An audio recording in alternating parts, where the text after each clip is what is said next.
Hello दोस्तों, good afternoon. नमस्कार संस्कृताय, आप सभी का एमएस क्लासेस 1 में स्वागत है।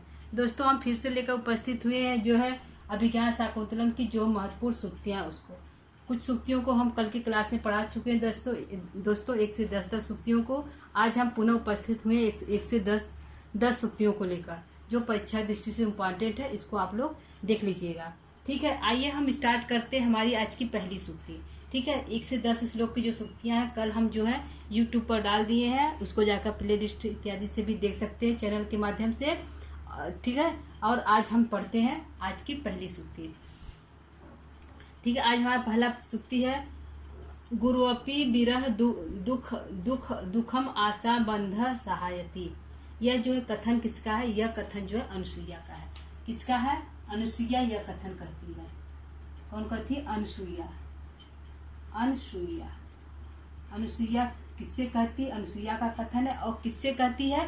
शकुंतला से कहती है। किससे कहती है? शकुंतला से कहती है। शकुंतला से कहती है। कब कहती है दोस्तों? जब शकुंतला कहती है अनुसुईया से, कहती कि हे सखी, हमको तो अपने जो पति के गृह जाने की जो उत्सुकता है वह तो खुशी की बात है, लेकिन जो मेरे पैर हैं आगे नहीं बढ़ रहे हैं। मेरे पैर जो हैं आगे की तरफ नहीं बढ़ रहे हैं कि हमें अपने पति के घर जाना है तो जल्दी जल्दी पैरों को आगे बढ़ाकर चला जाए। मेरा जो दुख है बहुत कष्टदायी है।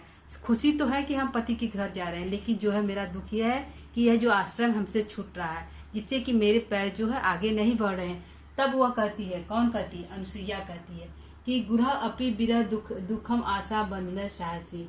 वह कहती है कि यह जो आशा का बंधन होता है, यह जो आशा का बंधन होता है बड़े बड़े दुख को भी सहन करा देता है। ठीक है, गुरह अपि माने भारी दुख, भारी जो विरह का दुख होता है, विरह का जो भारी दुख होता है, आशा का बंधन, आशा बंधन है। आशा का बंधन साहसी माने वह सहन करा देता है। वह जो आशा का बंधन है ही होता है कि लोगों के जो बड़े बड़े दुख होते हैं उसको भी आसानी से सहन करा देता है। ठीक है, तो इसमें है कि एक वो बताती है कि ये देखो सखी, ये जो चकवी है, अपनी चकवी जो है चकवा को नहीं देख पा रही। चकवा जो है पत्ते के आड़ में इधर छिपा हुआ है, देखो यह अपनी चकवा को नहीं देख पा रही है, तो इतना तेज चिल्ला रही है और इतना तेज बोल रही है। और वह सोच रही है कि यदि सुबह होगी, सूर्य उदित होगा, तो यह जो सूर्य उदय होने पर जो चकवा पुनः दिखाई दे देगा। इस आशा के बंधन से वह जो है चकवी जो है अपनी यह जो पूरी रात है, यह जो लंबी रात है, विरह की जो लंबी रात है, उसको आसानी से बिता लेगी, सहन कर जाएगी। आशा, क्योंकि उसको आशा है, उसको आशा के उसके बंधन है कि सुबह होगी तो चकवा जो है, सूर्य का प्रकाश होगा तो चकवा दिखाई देगा, हमारा प्रीतम हमारे पास आ जाएगा। तो जो रात भर का जो विरह होता है, जो लंबी जो विरह होती है, वह बहुत भारी होती चकवी के लिए। जो प्रेमी प्रेमिका होती हैं उनके लिए एक रात की जो जुदाई होती है, एक रात का जो विरह होता है, वह भी बहुत भारी होता है, लंबा होता है। उसी प्रकार हमसे यह कहती है कि लेकिन यह जो दुख होता है, इस दुख को एक ही सहारे के द्वारा दूर किया जा सकता है, वह है आशा का बंधन। आशा के बंधन ही है जो बड़े बड़े दुख को भी सहन करा देता है। यह आशा का बंधन ही है जो यह कहता है कि आज दुख है तो कल सुख होगा, आज सुख है तो कल दुख होगा, और आज हमारे प्रियतम दूर हैं तो कल वह अवश्य वापस आएंगे। इस आशा के बंधन से ही व्यक्ति जो है अपने सभी दुखों को, भारी से भारी दुखों को भी सहन करा लेता है। ठीक, यह कथन कौन कहती है? अनुसुईया कहती है। प्रश्न होगा, यह जो सूक्ति है, यह जो पंक्ति है, यह कहाँ से लिया गया है? तो अभिज्ञान शाकुंतलम से लिया गया है। किस सर्ग की कथा है? तो चतुर्सर्ग की कथा, अंक की कथा है दोस्तों, सर्ग नहीं अंक की कथा है। और किसके द्वारा कहा गया? अनुसुईया के द्वारा कहा गया। किससे कहा गया? शकुंतला से कहती है। ठीक है, आइए दूसरी सूक्ति देखते हैं। दूसरा है न खलु धीमताम कश्चित विषयो नाम। यह जो है किसका कथन है? यह जो है ऋषि कड़ु के शिष्य का कथन है। किसका है? ऋषि कड़ु के शिष्य का कथन है। शिष्य का कथन है। कथन है। यह तब होता है जब कड़ ऋषि कहते हैं जो कर ऋषि कहते हैं कि हम जैसे सन्यासी हैं, हम सन्यासी होते हुए भी जो लोक का व्यवहार है, जो सामाजिक व्यवहार है, जो सामाजिक ज्ञान है, उसको हम भली भांति जानते हैं।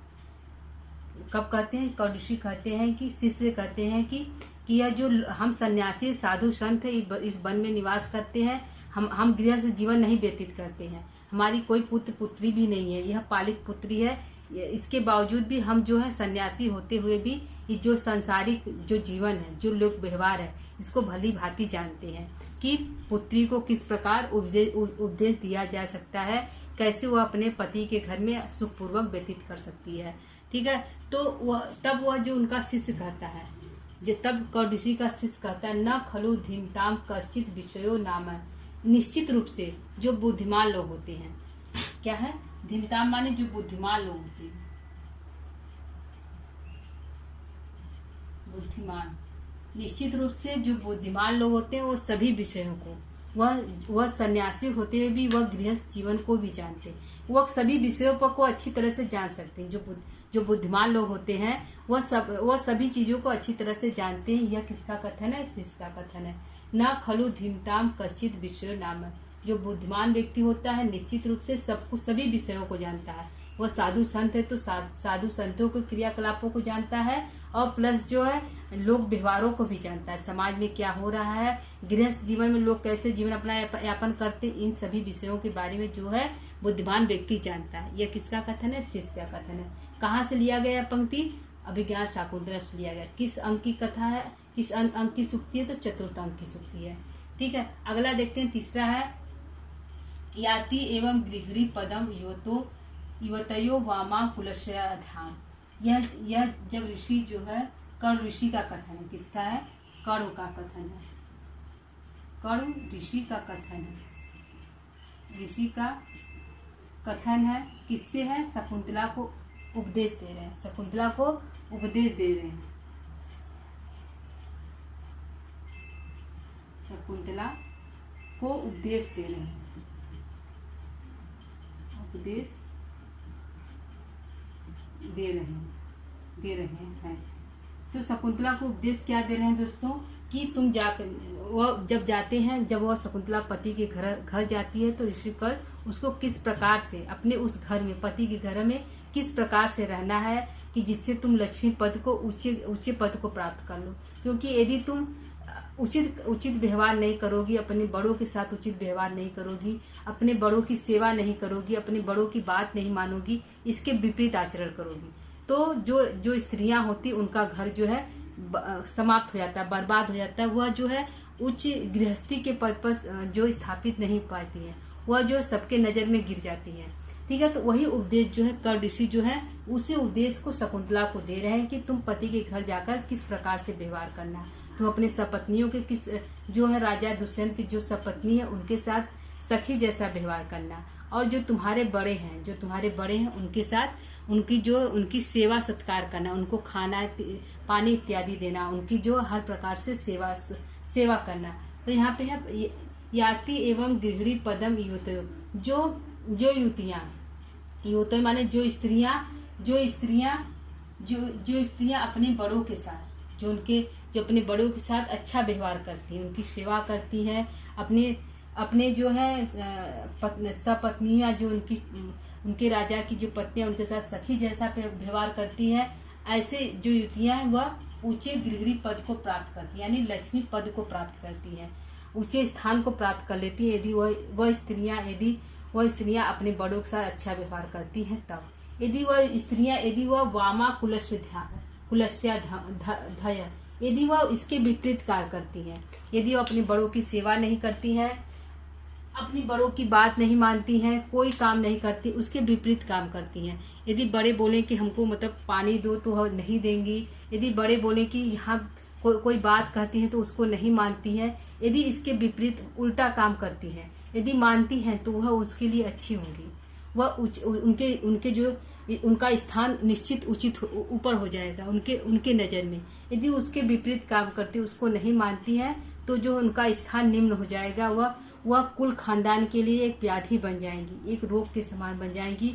उनको जो है कुल खानदान में किसी प्रकार का इज्जत इत्यादि प्राप्त नहीं होगा। तो वही जो है कर्ण ऋषि जो है शकुंतला को उपदेश देकर बता रहे हैं कि हे पुत्री, जब तुम पति के घर जाना तो अपने बड़ों की सेवा करना, अपनी जो तुम्हारी जो सपत्नियां हैं, जो तुम्हारे पति की पत्नियां, उनको बहन की तरह उनके साथ व्यवहार करना। यदि तुम ऐसा करती हो तो तुम ऊंचे पद को प्राप्त होगी, ऊंचे पद को प्राप्त होगी। यदि तुम उसके विपरीत कार्य करती हो तो निम्न स्थान को प्राप्त होगी। ठीक है, तो यहाँ पे है याति एवं गृहिणी पदम युवतो वामा कुलस्य ध्या।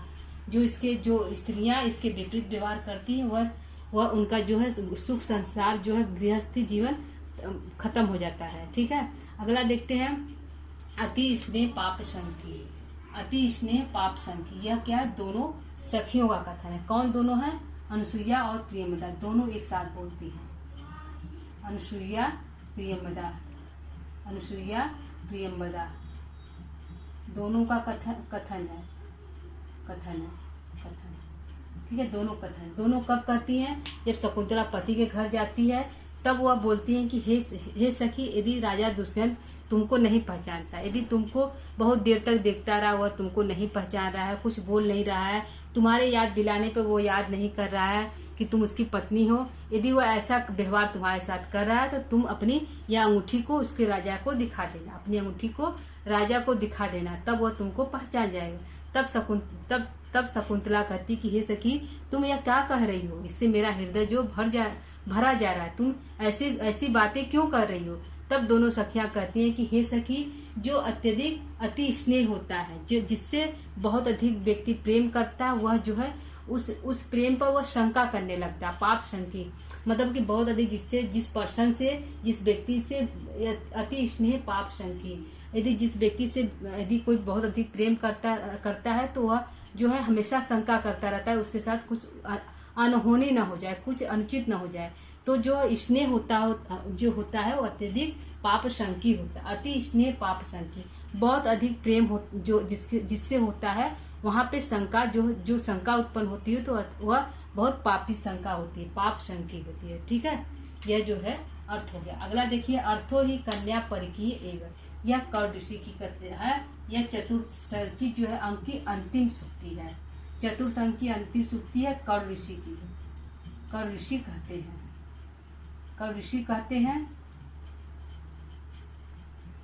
हैं और चतुर्थ अंक की है। चतुर्थ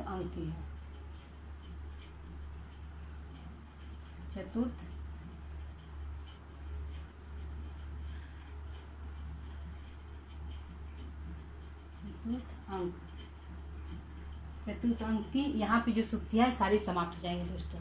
ठीक है, इसकी जो नीचे की सूक्तियां हैं, चतुर्थ अंक की, यह जो सूक्तियां दोस्तों, यह भी चतुर्थ अंक की सूक्तियां, जो सारी सूक्तियां हैं दोस्तों चतुर्थ अंक की सूक्तियां हैं।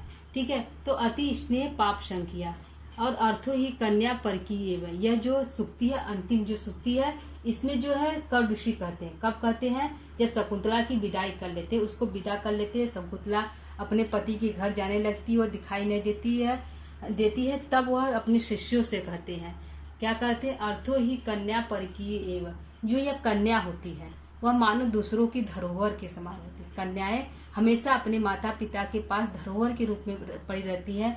जब वह धरोहर उसके पति को सौंप दिया जाता है, उसका विवाह कर दिया जाता है, जब उस अपने पति के घर चली जाती है तो उसका जो पिता का जो मन होता है बहुत हल्का हो जाता है।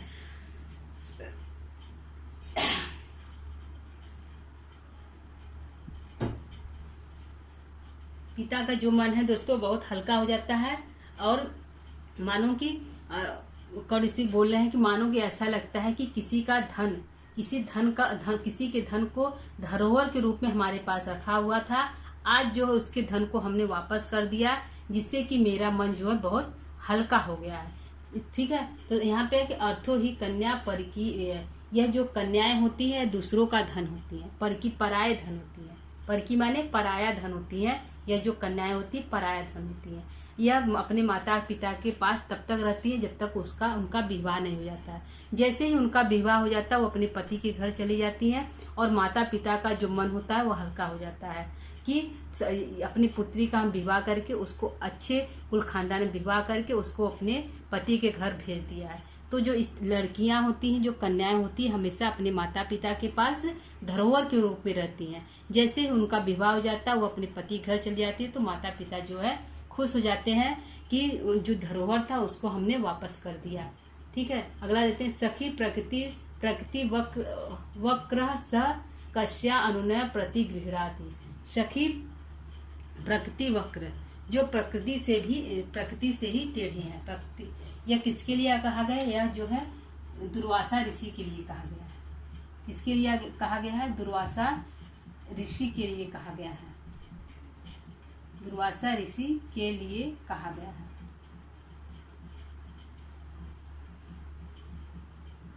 कौन कहती है? प्रियंवदा कहती है।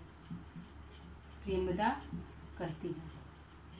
प्रियंवदा कहती है, क्या कहती है कि जो यह ऋषि है, जब वो देखती है कि यह ऋषि जो है, दुर्वासा ऋषि जो है शकुंतला को श्राप देकर बहुत तेजी से आगे जा रहे हैं, वह देख लेती है, प्रियंवदा देख लेती है, तो वह कहती है अरे यह तो जो प्रकृति वक्र, जो प्रकृति से ही टेढ़े हैं, सह वह ऋषि दुर्वासा है। हे सखी कहते हैं, संबोधन करती है उसे, हे सखी प्रकृति वक्र, वह प्रकृति से जो टेढ़े हैं, वह प्रकृति से टेढ़े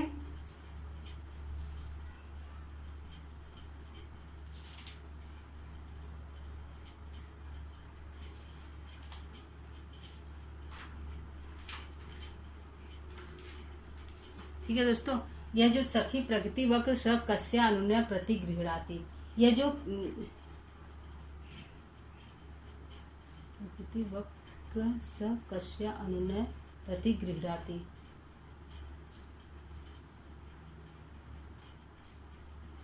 यह जो है प्रकृति वक्र, वह जो है प्रकृति से ही बहुत टेढ़े हैं। कौन? दुर्वासा ऋषि। ठीक है, अगली सूक्ति देखते हैं दोस्तों। शांतानुकूल पवनस्य शिवस पंथा, यह जो है आकाशवाणी होती है। किसके द्वारा कहा गया? आकाशवाणी के द्वारा कहा गया है।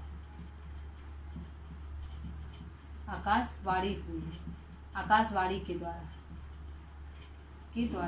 कहा गया है। कहा गया, कब कहा गया दोस्तों? जब शकुंतला अपने पति के घर जाती है। कौर ऋषि कहते हैं कि हे वृक्षों, जो शकुंतला तुम्हें जल पिलाए बिना जल को नहीं पीती थी, वह आज पति के घर जा रही है, और तुम सभी इसको जो जाने की आज्ञा दे दो। तब एक कोयल की आवाज आती है। कोयल की आवाज से ऐसा प्रतीत होता है कि मानो ने प्रकृति ने शकुंतला को जाने का आदेश दे दिया है। और उसी समय जो है आकाशवाणी होती है। वाणी होती है, और उसमें कहा, वह आकाशवाणी से बोला जाता है कि हे शकुंतला, तुम्हारा जो मार्ग हो, शांता अनुकूलश, तुम्हारा जो मार्ग हो, जो पंथा माने मार्ग, तुम्हारा जो मार्ग हो वह हो अनुकूल हो, शांत हो और अनुकूल हो, और हवा जो हो तुम्हारे अनुकूल चले, तुम्हारे विपरीत न चले। शिवस पंथा, तुम्हारा जो मार्ग हो, हवा शांत मार्ग हो, और हवा जो तुम्हारे प्रतिकूल चले, अनुकूल चले, प्रतिकूल न चले। यदि हवा दोस्तों प्रतिकूल चलेगी तो जो आगे की क्रिया वह संभव नहीं हो पाएगी, बहुत दिक्कत, मतलब जाने में बहुत अरुद्ध महसूस होता है। तो जो वही आकाशवाणी हो रही कि हे शकुंतला, तुम्हारा जो रास्ता हो, जो जाने की रास्ता, वह अत्यधिक शांत हो और तुम्हारे अनुकूल हवा चल रही है, तुम्हारे शांत मार्ग है और तुम्हारे अनुकूल हवा चल रही है। ऐसे तुम शकुंतला अपने पति के घर जाओ।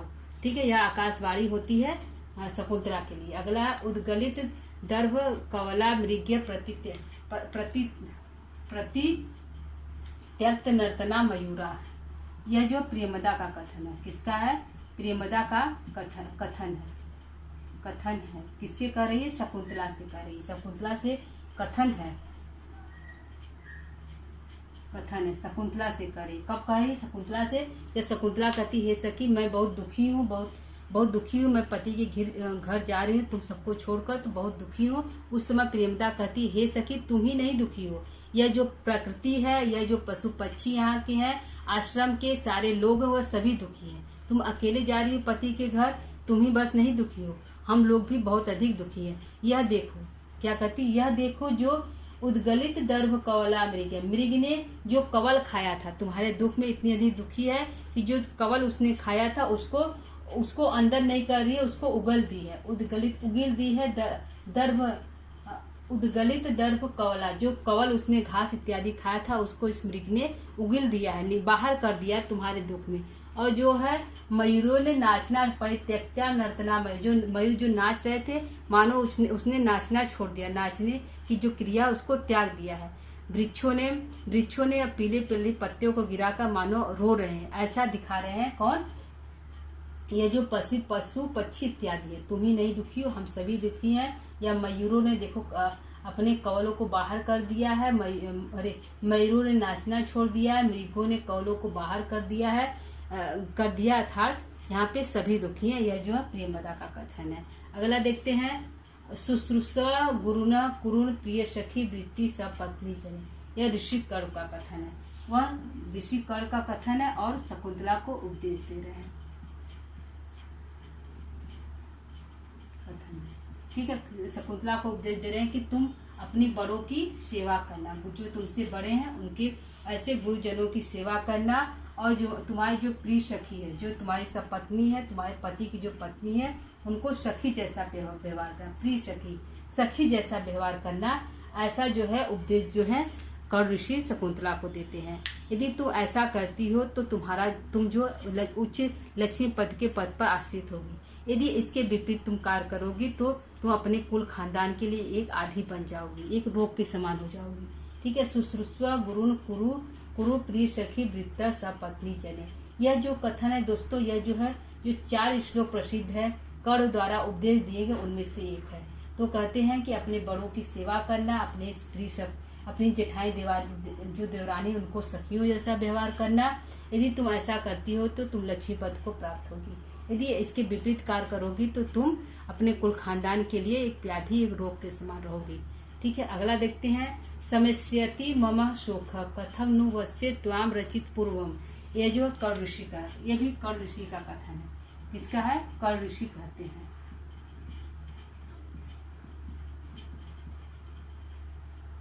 कब कहते हैं दोस्तों? जब शकुंतला अपने घर जाती है। शकुंतला जाती है तो उस समय अपने पिता से गले लगकर कहती है, हे पिता, आप मुझे मत याद करिएगा, आपका स्वास्थ्य तो ऐसे ही बहुत दुर्बल है, आप बहुत दुर्बल हो गए हैं, यज्ञ इत्यादि करने से बहुत दुर्बल हो गए हैं, तो आप हमको मत याद करिएगा। तब जो है कर्ण ऋषि कहते हैं कि सममेष्यति मम सुख, जो मेरा दुख है वह कैसे शांत होगा, मेरा जो दुख है वह कैसे शांत होगा। कथम नु वत्से, हे पुत्री, कैसे मेरा दुख शांत होगा। स्वयं रचित पूर्वम, तुम जो पहले से जो रचित कर दिया, जो तुमने इस कुटिया के किनारे जो तुमने निवार के धान जो लगा दिए हैं, उसको देखकर मेरा दुख कैसे शांत होगा। कि यह जो मेरी पुत्री शकुंतला जो है निवार के धान को जो है द्वार पे लगाई, इसको देख देख कर मेरा जो दुख है और अधिक बढ़ता जाएगा, वह कतई भी शांत नहीं होगा। तो यह ऋषि कर्ण कहते हैं। जब शकुंतला कहती, हे पिता, आप मुझे याद मत करिएगा, क्योंकि आप पहले से ही बहुत दुर्बल हो गए हैं, मैं अपने पति के घर जा रही हूँ, तो आप बहुत अधिक मुझे याद मत करिएगा। तब कर्ण ऋषि कहते हैं कि हे पुत्री, मेरा मन कैसे शांत हो सकता है, मैं कैसे दुखी नहीं हो पाऊंगी। तुमने तो पहले ही जो कुटिया के पास है निवार के धान को लगा दिया है, रचित पूर्वम वत्से त्वाम रचित पूर्व, तुमने पहले ही तो धान की कुटिया के पास धान लगा दिया है, जिसको देखते आते जाते मेरी नज़र उस पर पड़ेगी, और जिसको देखकर हमें जो है बहुत अधिक दुख उत्पन्न होगा, तो हम तुम्हें कैसे याद नहीं करेंगे। ठीक है दोस्तों, यह दोस्तों हमारी सुक्ति थी। कितना? 1 से 10 सुक्तियाँ, 10 सुक्तियों को लेकर उपस्थित हुए थे दोस्तों। तो आज का जो हमारा क्लास आप लोग को कैसा लगा? यह महत्वपूर्ण सुक्तियाँ थी, परीक्षा दृष्टि से उपयोगी थी। इसके 10 श्लोकों को हम कल के क्लास में पढ़ा दिए। आज जो है 10 सुक्तियों को आज लेकर आए हैं। तो हमारी जो सुक्ति है चतुर्थ अंक की वह समाप्त हो गई दोस्तों। तो यह जो है जो परीक्षा दृष्टि से उपयोगी है, आप सभी लोग इसको देख लीजिएगा। ठीक है, तो क्लास को यहीं पर हम विराम करेंगे। कल हम नया टॉपिक लेकर कुछ नया लेकर उपस्थित होंगे। तब तक के लिए दोस्तों नमस्ते संस्कृताय। यदि क्लास को आपको अच्छा लग रहा तो आप शेयर, कमेंट, क्या कहते हैं उसको, लाइक इत्यादि आप कर सकते हैं। ठीक है, और सब्सक्राइब भी कर सकते हैं। ठीक, नमस्ते संस्कृताय।